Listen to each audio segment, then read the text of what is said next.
కృష్ణా జలాలు ఆంధ్ర వాళ్ళు తరలించకపోతుంటే మన ముఖ్యమంత్రి రేవంత్ రెడ్డి చూస్తున్నాడు, ఏం పట్టించుకుంటలేడని చెప్పేసి మాజీ ముఖ్యమంత్రి కేసీఆర్ ఆరోపిస్తున్నాడు. కృష్ణా జలాలల్లో 811 టీఎంసీల నీళ్లుంటే 511 టీఎంసీల నీళ్లు మీరు తీసుకుపోవచ్చని మాజీ ముఖ్యమంత్రి కేసీఆర్ సంతకం పెట్టిండు. పెట్టినాక ఇప్పుడేమో నీళ్లు తరలించకపోతున్నారు వాళ్ళు. ముఖ్యమంత్రి రేవంత్ రెడ్డి అడ్డుపడతలేడని మాట్లాడుతున్నాడు. నువ్వు ఆల్రెడీ సంతకం పెట్టినావు. సంతకం పెట్టినాక మరి వాళ్ళు తీసుకుపోకుంటే ఏం చేస్తారు? గతంలో వైఎస్ఆర్ ఉన్నప్పుడు పోతిరెడ్డిపాడు ప్రాజెక్టుది సామర్థ్యం పెంచి ఆయన నీళ్ళు తరలించకపోయాడు. దాని తర్వాత ఆయన కొడుకు జగన్ ముఖ్యమంత్రి వచ్చినాక మన కేసీఆర్ ప్రగతి భవన్కు పిలిపించుకొని పంచపక్ష పరమాన్నాలు వండిపెట్టి రకరకాల వంటలు చేసి ఆయనకు పెట్టి మళ్ళా రాయలసీమ ఎత్తిపోతలకు మళ్ళీ ఆయన సహకరించలే కేసీఆర్. ఇప్పుడేం మాట్లాడుతున్నాడు? ఇప్పుడు కేసీఆర్ మాటలు వీళ్ళు ఎట్లా ఉన్నాయంటే, కేసీఆర్ వచ్చినాకనే ఇంటింటికి నీళ్ళు ఇచ్చినట్ట. అంతకుముందు తెలంగాణ ప్రజలు నీళ్ళు తాగలే, రైతులకు నీళ్ళు ఇచ్చినామట. అంతకుముందు మరి పంటలు ఎక్కడి నుంచి పండే? మరి అవి ఎందుకు? మొత్తం నువ్వే నీళ్ళు ఇచ్చినవా? గతంలో ఉన్న నదులు ఎక్కడ పోయినాయి? కృష్ణా నదులు, గోదావరి నదులు, బావులు తోడుకొని పండించుకున్న వాళ్ళు పంటలు ఎక్కడ పోతున్నాయి? ఎంతసేపటికి బురద తల్లే ప్రయత్నం తప్పితే ఇంకా ఏమీ లేదు. ఇప్పుడు ఏమన్నా అంటే రేవంత్ రెడ్డి ఢిల్లీకి మూటలు మోస్తున్నాడు, నీళ్ళు అడిగంటిపోయినాయని ఆయన కేటీఆర్ మాట్లాడుతున్నాడు. మరి మీరు 10 సంవత్సరాలు పరిపాలించినప్పుడు మీ మూటలు ఎక్కడికి పోయినాయి? ఫామ్ హౌస్లకు తరలిపోలే మూటలు? మీ ఫామ్ హౌస్ను దోడితే వెళ్తాయి మూటలు. మీ పార్టీకి 1500 కోట్ల ఎక్కడికి వెళ్ళి వచ్చినాయి? ఆ పార్టీకి 1500 కోట్లు ఎక్కడికి వెళ్ళి వచ్చినాయి?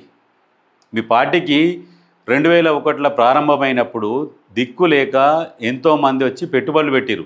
పెట్టుబడులు పెట్టిన వాళ్ళను కూడా వెన్నుపోటు పొడిచి బయటికి వెళ్ళగొట్టినావు. అట్లాంటి పార్టీ ఇవాళ భారతదేశంలోనే ప్రాంతీయ పార్టీలల్లో అత్యంత సంపన్న పార్టీ. 1500 కోట్లు ఏ పార్టీ చూపించలే? టీఆర్ఎస్ పార్టీ చూపించింది. ఎక్కడి మరి అన్ని పైసలు? ఎవరి? తెలంగాణ సొమ్ము కాదా? ఇప్పుడు మాట్లాడుతున్నారు ఎంతసేపటికి రేవంత్ రెడ్డిని దింపాలి, రేవంత్ రెడ్డిని దింపాలి. ఎందుకు? ఏం చేసిండు? ఏమనంటే ప్రభుత్వం మీద వ్యతిరేకత వచ్చింది, ప్రభుత్వం మీద వ్యతిరేకత వచ్చింది. వ్యతిరేకత అంటే ఇప్పుడు స్టార్ట్ కాగానే సంవత్సరంన్నరనే వ్యతిరేకత వస్తుందా? ఇంకా 3.5 సంవత్సరాలు ఉంది. ఎన్నో అద్భుతాలు జరుగుతాయి. చూడుర్రి, ఇప్పుడు బీజేపీ వాళ్ళు కూడా రేవంత్ రెడ్డిని విమర్శిస్తున్నారు, రేవంత్ రెడ్డి కూడా బీజేపీలను విమర్శిస్తున్నాడు. అంటే మీకు ఏమర్థమవుతుంది? ఇక్కడ బీఆర్ఎస్ని అసలు లెక్కలోకి తీసుకుంటలేరు. పైసలు ఉన్నాయి బీఆర్ఎస్ దగ్గర, దోసుక తిన్న పైసలు, కానీ బీఆర్ఎస్ని లెక్కలో తీసుకుంటలేరు. ఎందుకంటే ప్రజలు బీఆర్ఎస్ పార్టీని నమ్ముతలేరు. బీఆర్ఎస్కి ఆ విషయం తెలిసే ఎమ్మెల్సీ ఎన్నికలలో పోటీ చేయలే. రేపు తెలుస్తుంది స్థానిక సంస్థల ఎలక్షన్లల్లో, ఇప్పుడు రేపు కార్పొరేషన్ ఎలక్షన్లల్లో బీఆర్ఎస్ పరిస్థితి ఏందనేది తెలుస్తుంది. ఎంతసేపటికి వ్యతిరేకత ఉందంటే ఇంకా అద్భుతాలు జరుగుతాయి. వెయిట్ చేయర్రి. మీరు చేసిన అప్పులకు మిత్తిలు కడుతున్నారు. దేశంలోనే నెంబర్ 1 తెలంగాణను చేసింది, దేశంలోనే నెంబర్ 1 అప్పుల తెలంగాణ కూడా అయింది. మరి అదెందుకు చెప్తలేరు? అది చెప్పడం చేత కాదు.